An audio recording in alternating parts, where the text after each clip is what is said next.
There's a moment in every child's life, a moment most can't consciously recall, but a moment that absolutely changed everything, the precise instant your father emotionally abandoned you. And here's the most unsettling part. He was probably right there, sitting at the same dinner table, sleeping in the next room, living in the same house, physically present, emotionally, nowhere to be found. Carl Jung spent decades studying this phenomenon, and what he discovered will make you question everything you thought you knew about your childhood, about your father, and most importantly, about yourself. Because the truth no one tells you is this: emotional abandonment doesn't require suitcases, it doesn't require slamming doors, it doesn't require goodbyes. It happens in silence, in glances that don't connect, in questions that are never asked, in hugs that never happen, in words of validation that are never spoken. And you grew up thinking it was normal, that all fathers were like that maybe, just maybe, you didn't deserve more attention and more presence, more love. Stick with me until the end. Because today you're going to discover not only when this happened, but why it happened, and most importantly, what that moment did to you that you didn't even realize until now. Before we continue, I need you to understand something fundamental. The wound of the emotionally absent father is different from any other childhood wound. It's invisible. It leaves no marks on the body. It doesn't generate clear memories of abuse. It doesn't create obvious narratives of victimization. And that's precisely why it's the most dangerous. When a mother yells at a child, the child knows something is wrong. When a father hits, the child feels the pain and understands they've been hurt. But when a father simply isn't there emotionally, when he looks at you but doesn't see you, when he answers but doesn't hear you, when he lives in the same house but inhabits another universe, the child has no language for it. They only feel an emptiness, a lack, a sensation that something is fundamentally wrong, but they can't name it. And when a child can't name the wound, they do something far more destructive. They assume the wound is them. Jung called this the father complex, a psychic structure that forms when the relationship with the father is marked by emotional absence, neglect, or abandonment. This complex isn't just a memory. It's a lens through which the child begins to see the entire world. And here's what most people don't understand. The father complex doesn't form through a single grand trauma. It's not necessary for your father to have done something terrible. In fact, the most profound cases are those where apparently nothing happened, where the father was a provider, a hard worker, physically present but emotionally completely inaccessible. Let me tell you about Ethan. Ethan was 43 years old when he came to see me, a successful entrepreneur, married twice, divorced twice, father of 3 children whom he visited on weekends, but with whom he couldn't create a real connection. He told me, "I know I love my kids, but when I'm with them, it's like there's a glass between us. I see them, they see me, but something doesn't connect." I asked him about his father. Ethan was silent for almost a minute, then he said, "My father was a good man, hard-working, honest, never wanted for anything at home, never laid a hand on any of us." "And emotionally?" I asked. Another silence, longer this time. "My father," Ethan started slowly, "my father was always there, and never there. Do you understand what I mean?" I understood perfectly. Ethan's father was what Jung would describe as a phantom father, present in body, absent in soul, a man who fulfilled all the practical functions of fatherhood, providing, protecting, disciplining when necessary, but who never, at any moment, connected emotionally with his son. And here's the exact moment that everything changed for Ethan. He was 6 years old. It was a Sunday morning. Ethan had woken up early, excited because his father had promised to take him to the park. He got dressed by himself, put on his sneakers, sat in the living room, waiting. His father appeared, drank coffee, read the newspaper. Ethan waited. 1 hour, 2 hours. At noon, his mother called them for lunch. Ethan asked, "Dad, aren't we going to the park?" His father looked at him, looked through him would be more accurate, and said, "What park? Oh, another day, I'm tired," and went back to reading the newspaper. Seems simple, doesn't it? A tired father who forgot a promise happens in thousands of families every Sunday. It's not abuse, it's not gross negligence. It's nothing that would generate a complaint or intervention. But for 6-year-old Ethan, that moment was devastating. Not because the park was important, but because in that instant, he understood something. Without words, without concepts, he just felt it. I'm not important enough to be remembered. And that sensation, that silent certainty of not being important enough, it never went away. Jung explained that the father represents, for the child, the principle of logos, order, structure, the external world. When the father is emotionally present, he teaches the child that they have value in the world, that they deserve to be seen, that their needs matter, that they can trust structures and promises. When the father is emotionally absent, the child learns the opposite. The world isn't trustworthy. Promises mean nothing. I'm not important enough to be remembered. My needs don't matter. I need to fend for myself. And these lessons, these silent lessons learned before the age of 7, they become the foundation upon which the entire adult personality will be built. Ethan spent his entire life trying to prove that he was important enough, in business, in relationships, with his own children. He worked 80 hours a week, not because he loved the work, but because success was the only way he knew how to shout to the world. I exist, I matter, see me. But the glass he felt between himself and his children was the same glass that existed between him and his father, transmitted silently from generation to generation. A legacy of emotional absence that no one chose, but everyone carried. Now pay attention, because this is crucial. The exact moment of emotional abandonment isn't always as clear as it was for Ethan. Sometimes it isn't a moment, it's a series of micro-moments, thousands of small absences that accumulate to form an abyss. The father who never asks how your day was, the father who looks at his phone while you're talking, the father who changes the subject when you try to share something emotional, the father who only appears to criticize, never to celebrate, the father who gives gifts, but never gives presents, the father who knows everything about your performance in school, but nothing about your fears, your dreams, your doubts. Each of these micro-moments is a small message, and the message is always the same. The emotional part of you doesn't interest me. Jung observed that children are extremely sensitive to these messages. They don't need words, they feel it. And when they sense that their emotional life isn't of interest to their father, they make an unconscious choice. If this part of me isn't interesting, then I'll hide it. I'll suppress it. I'll pretend it doesn't exist. And thus is born what Jung called the false self, a version of the child, created specifically to please, to not bother, to be what the father seems to want, or at least to not be what the father clearly rejects. The problem is, the false self is a prison. It works, it protects, it allows you to survive childhood, but it also separates the child, and later the adult, from their own authenticity.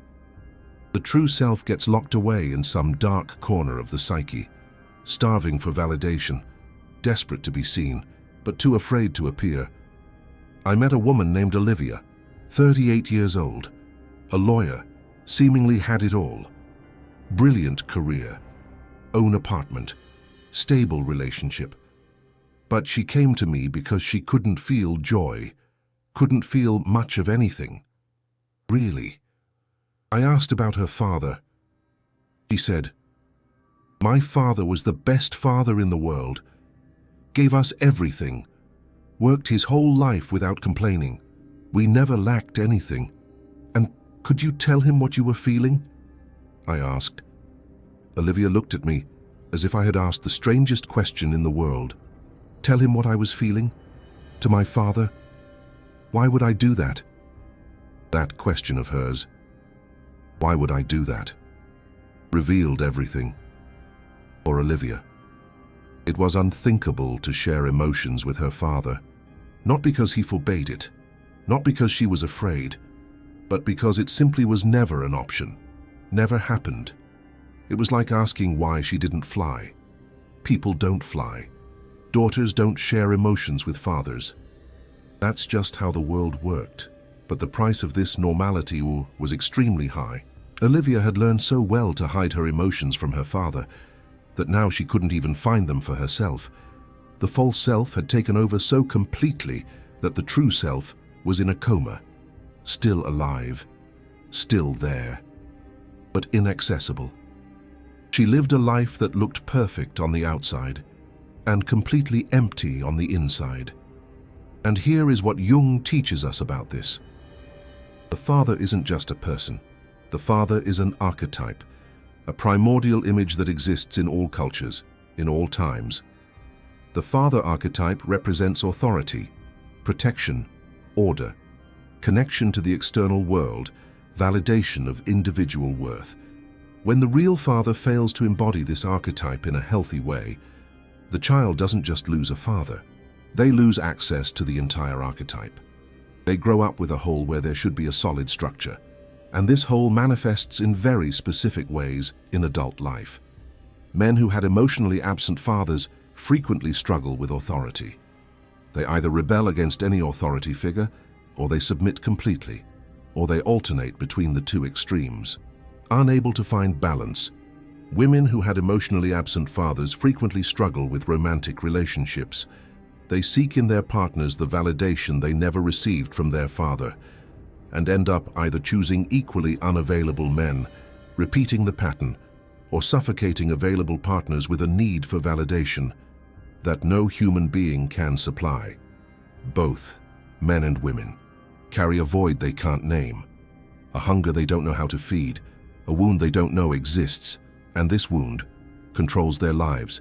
It controls their career choices, incessantly seeking to prove their worth. It controls their relationships, repeating patterns of abandonment or avoiding intimacy completely. It controls their relationship with themselves, because how can you love yourself if the first male figure in your life didn't demonstrate that you were worthy of love? But hold on, because I haven't told you the most important part yet. The moment of emotional abandonment we're discussing, it doesn't happen just once. It repeats itself, infinitely, in the psyche. Jung explained that unresolved traumas create what he called complexes, autonomous structures within the psyche, that function almost like separate personalities. The father complex created by emotional abandonment isn't just a memory. It's a living force that continues to operate. Every time you encounter an authority figure, the complex is activated. Every time you need validation, the complex is activated. Every time someone makes a promise, the complex is activated, and it responds automatically, with fear, with distrust, with the certainty that the abandonment will repeat itself. You're not reacting to the present situation. You're reacting to all the times your father wasn't there, all the unfulfilled promises, all the glances that passed through you without seeing you, and the most disturbing thing, you don't even realize this is happening to you. It seems like you're simply reacting to the present. Your boss was unfair. Your partner was cold.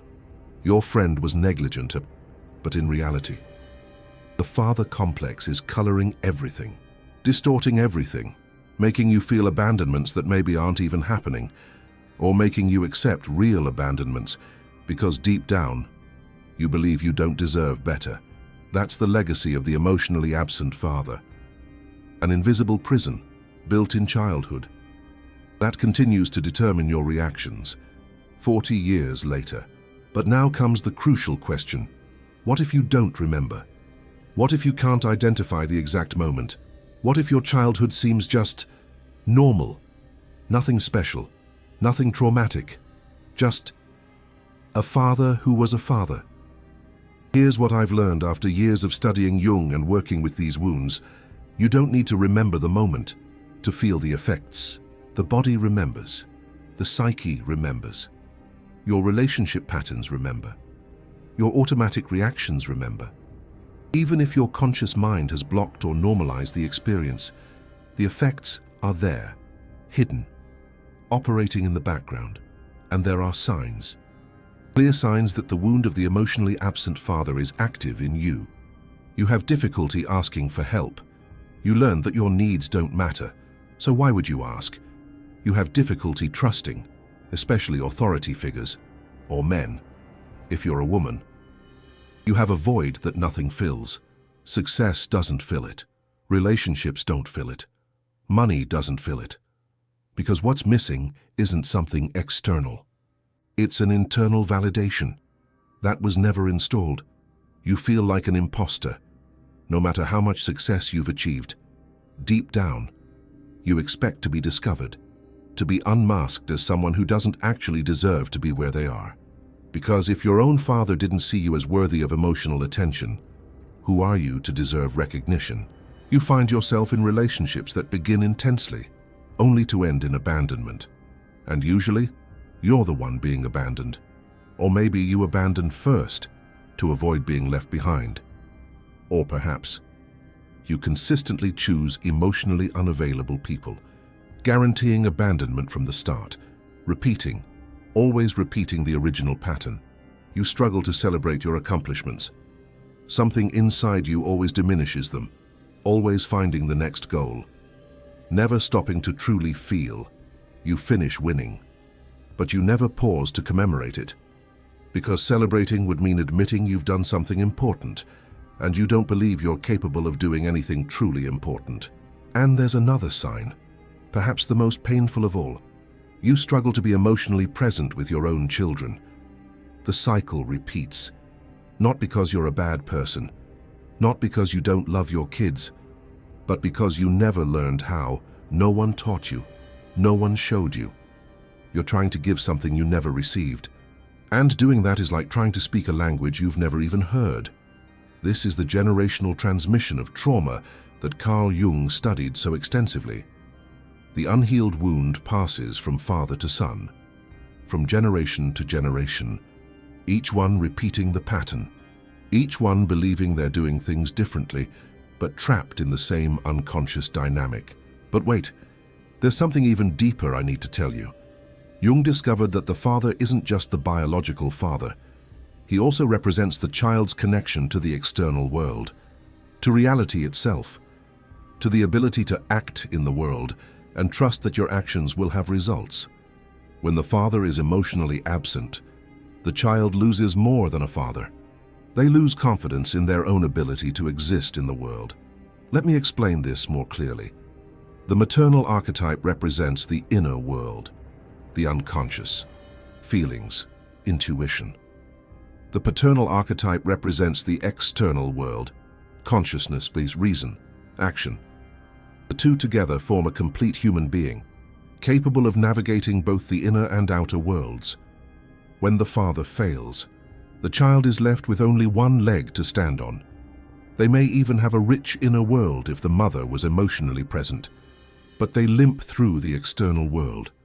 They doubt their own ability to act and to do, to conquer, to exist as a separate being in the world. And this manifests in very specific ways. Chronic procrastination, for example. Have you ever wondered why you delay things so much? Why starting seems so difficult? Why you know exactly what you need to do, but can't seem to move? One of the roots of this is the father complex. If your father never validated your initiatives in childhood, if he never said, "That's great that you tried. I'm proud of you. You can do it," then a part of you simply doesn't believe that your actions will produce results. Why even start if nothing I do matters? Why try if no one will notice? This internal dialogue happens below the conscious level. You don't hear these words, you just feel the paralysis, the resistance, the inability to move. And then there's the imposter syndrome I mentioned earlier. But let me go even deeper. Imposter syndrome isn't just about doubting your own abilities. It's a visceral certainty that you're in the wrong place, that at any moment, someone will discover that you shouldn't be there, that your success is a mistake, a fraud. Just a matter of time before it all comes crashing down. This comes directly from the paternal wound. The father is the one who validates the child in the external world.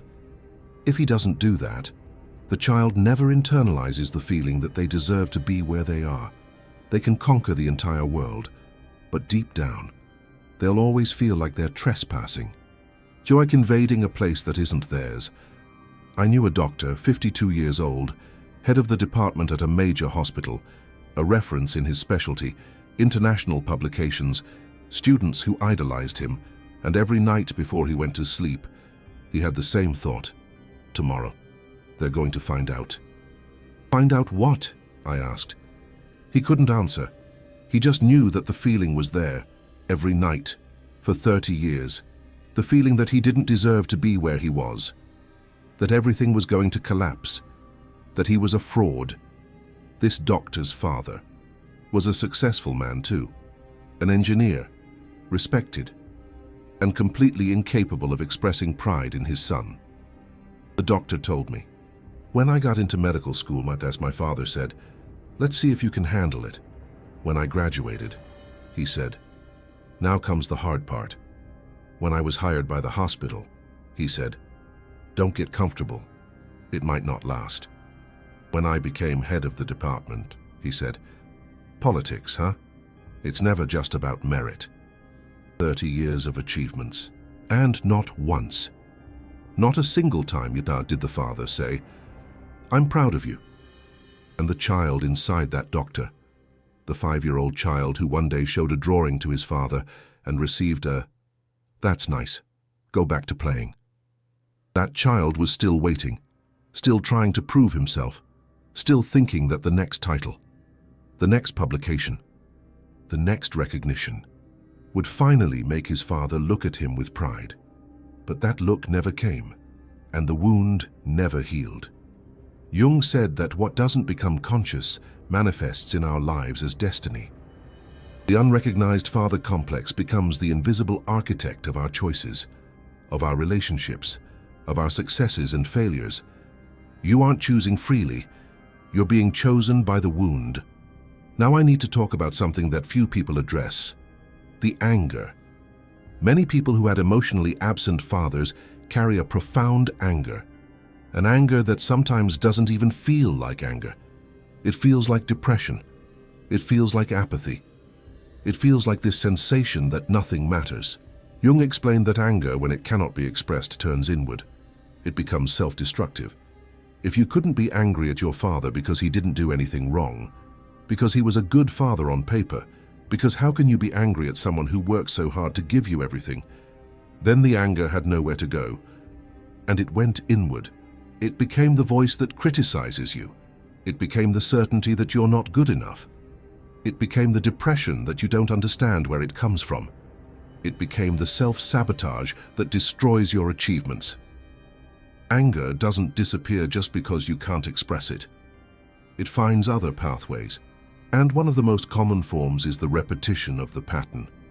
You become emotionally absent like your father was, not because you want to, not because you chose to, but because the unmetabolized anger transforms into identification with the aggressor. If I become like him, maybe I'll understand, maybe I'll control it, maybe the pain will make sense. And so the cycle continues. But here is the part that will change everything for you. The moment of emotional abandonment isn't irreversible. The wound doesn't have to control your life forever. Jung didn't just describe the problem. He showed the path to healing, and the path begins with one word: consciousness. The father complex only holds power while it operates in the shadows, while you're unaware of its existence, while you believe your reactions are simply your own, that your patterns are just who you are, that your difficulty trusting is merely a part of your personality. The moment you illuminate the complex with consciousness, something shifts. You begin to realize, this feeling I'm experiencing right now, this distrust, this sensation that I'm about to be abandoned, this isn't about the present situation. This is the father complex being activated. This is the 6-year-old kid who waited for his dad on Sunday, and he forgot. And in that moment, that exact moment of recognition, you gain a choice. Before, You reacted automatically. Now, you can choose.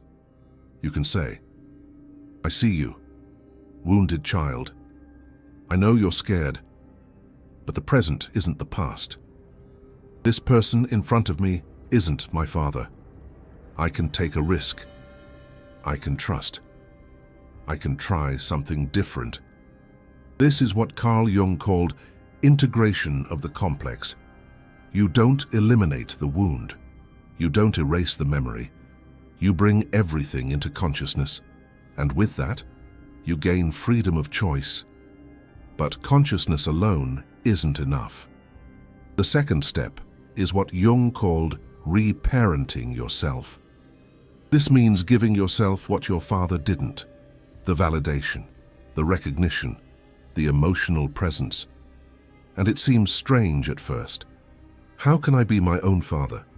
But the truth is, you're already doing it. In a negative way. You already have an internal voice. And that voice is probably critical, distant, demanding, never satisfied. Where did that voice come from? Your father. You internalized his emotional absence, and now you're emotionally absent with yourself. Reparenting is consciously choosing to create a new voice, a voice that says, you're doing well, I'm proud of you. Your needs matter.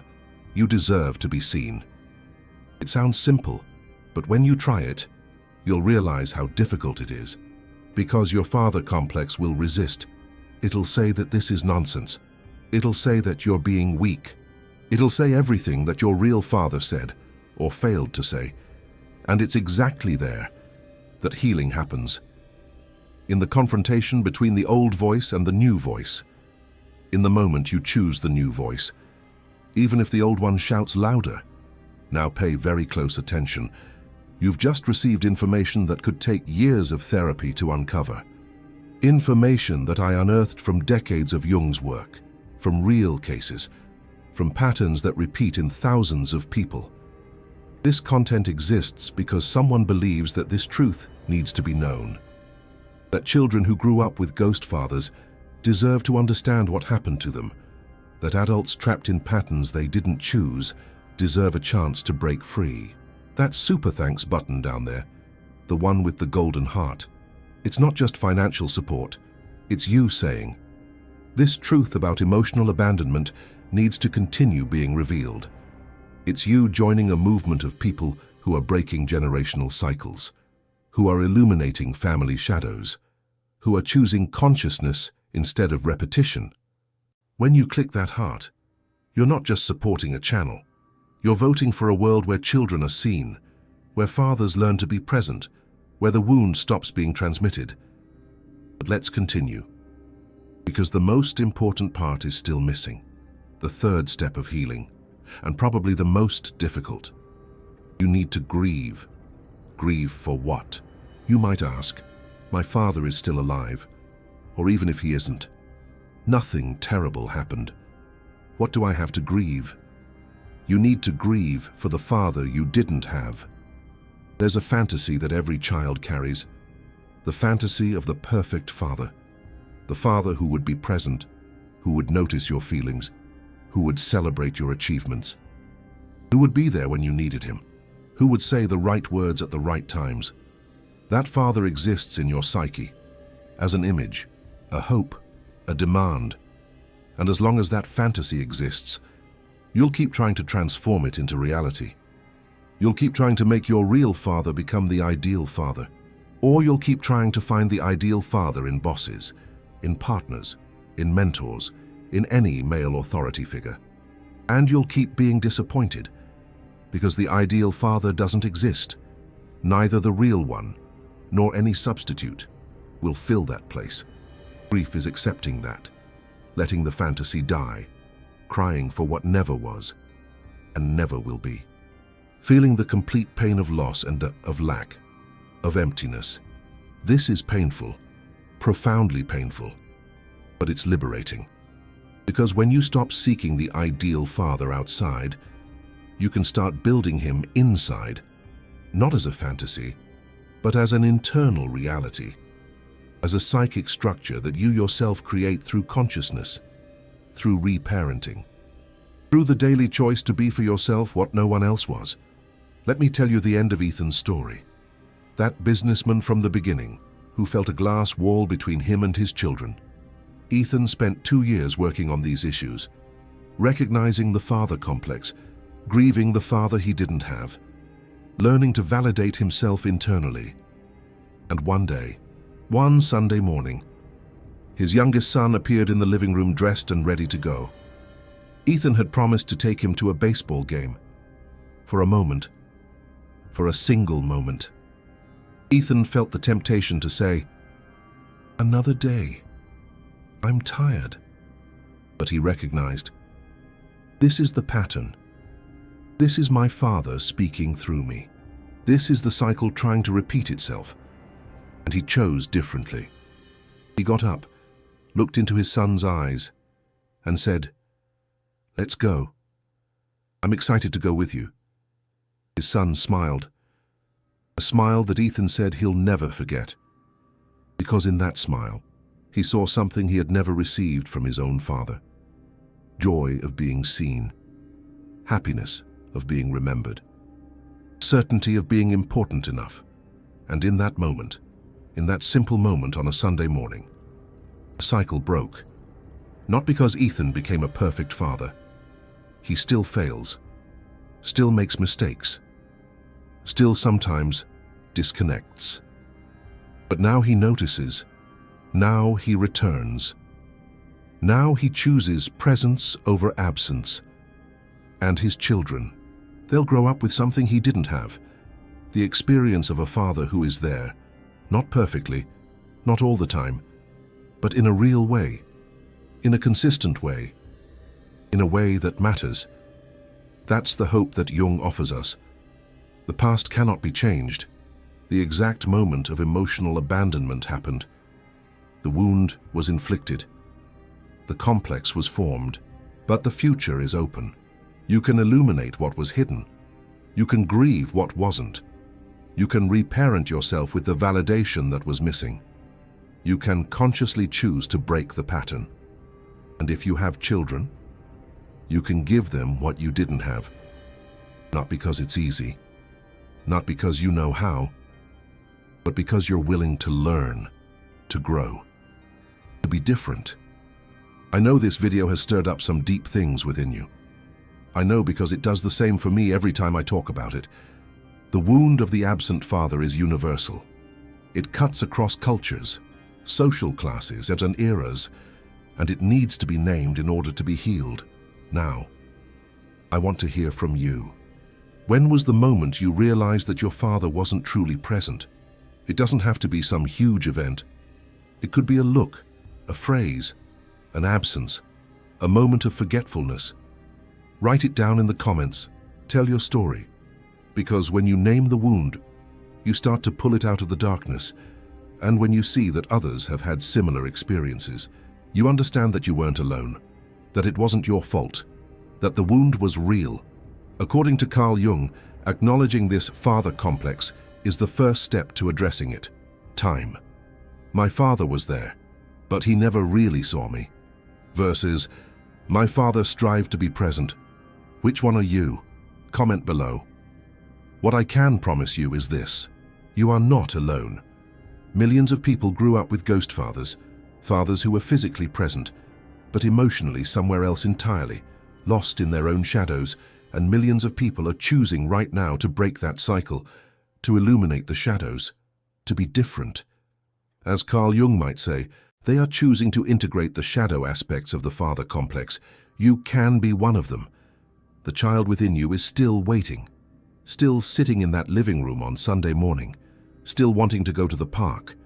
You can't change the past, but you can go to that child now, in your imagination, in your heart, and say, I see you, you matter, you always mattered, and I'm here now. I'm not going anywhere.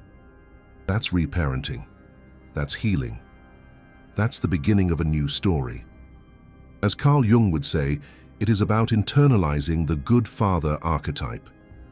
The exact moment of emotional abandonment happened, But the exact moment of reconnection can happen now, in this second, in this breath, in this choice to finally see yourself.